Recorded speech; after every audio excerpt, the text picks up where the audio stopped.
तारीख 24 मार्च 2020। देश आज एक महत्वपूर्ण निर्णय करने जा रहा है। ध्यान से सुनिए। पूरे देश में संपूर्ण लॉकडाउन होने जा रहा है।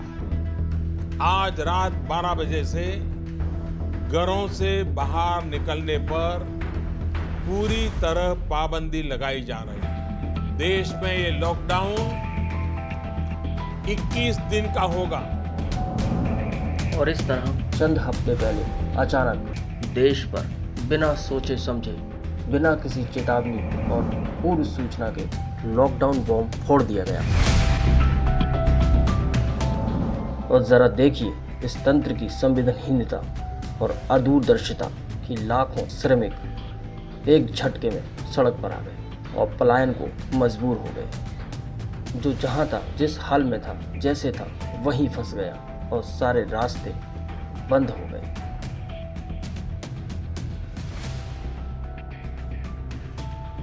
प्रधानमंत्री ने जब पहले 21 दिन के लॉकडाउन की घोषणा की, जब मैंने पिछली बार आपसे बात की थी तब मैंने आपसे कहा था कि मैं आपसे कुछ सप्ताह मांगने के लिए आया।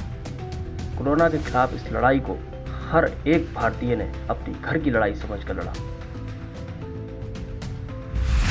3 मई तक हम सभी को, हर देशवासी को लॉकडाउन में ही रहना होगा। एक बार फिर लॉकडाउन 2.0 की घोषणा की तो देश का सब्र जवाब दे गया। और इसी कड़ी में ताज़ा तस्वीरें मुंबई के बांद्रा की हैं, जहां भीड़ एक बार फिर इस यातना के पिंजरे को तोड़कर उड़ जाना चाहती थी। इनमें ये पैनिक की सिचुएशन किसी अफवाह का नतीजा ही सही, लेकिन ये सच्चाई भी है।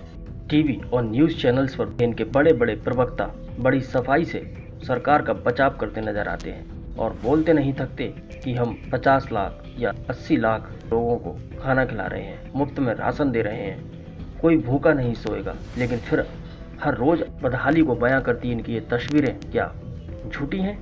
और सरकार को ये बताना चाहिए कि आखिर इन सारी चुनौतियों से निपटने के लिए क्या उपाय किए हैं और आगे सरकार क्या करने वाली है। टेस्टिंग स्ट्रेटेजी क्या होगी, आपकी मेडिकल स्ट्रेटेजी क्या होगी, आप पीएचसीज को, हॉस्पिटल्स को रैंप अप कैसे करोगे?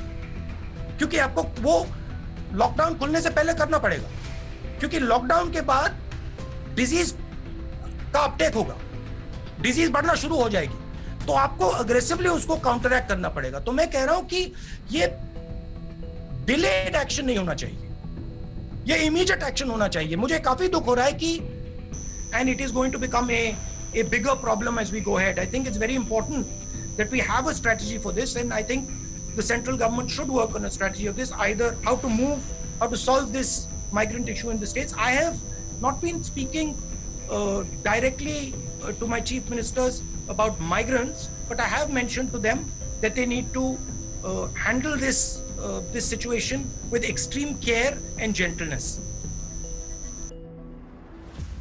2014 से ही इस सरकार का यही एटीट्यूड रहा है, चाहे वो नोटबंदी हो,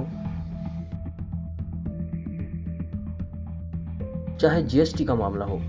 सरकार ने अपना हर फैसला जनता पर कुछ इसी अंदाज में इन्फोर्स किया है। जीएसटी इसी भूल का एक बड़ा उदाहरण है, जिसमें सरकार लगातार भूल सुधार का ही काम कर रही है। उसी तरह एक बार फिर कोरोना महामारी के नाम पर अचानक जो लॉकडाउन पूरे देश में लगाया गया, सरकार की बड़ी नाकामी ही कही जाएगी और इतिहास में ये तारीख और ये तस्वीरें हमेशा के लिए दर्ज हो जाएंगी और मोदी सरकार की बड़ी नाकामी की तरह ही याद की जाएंगी।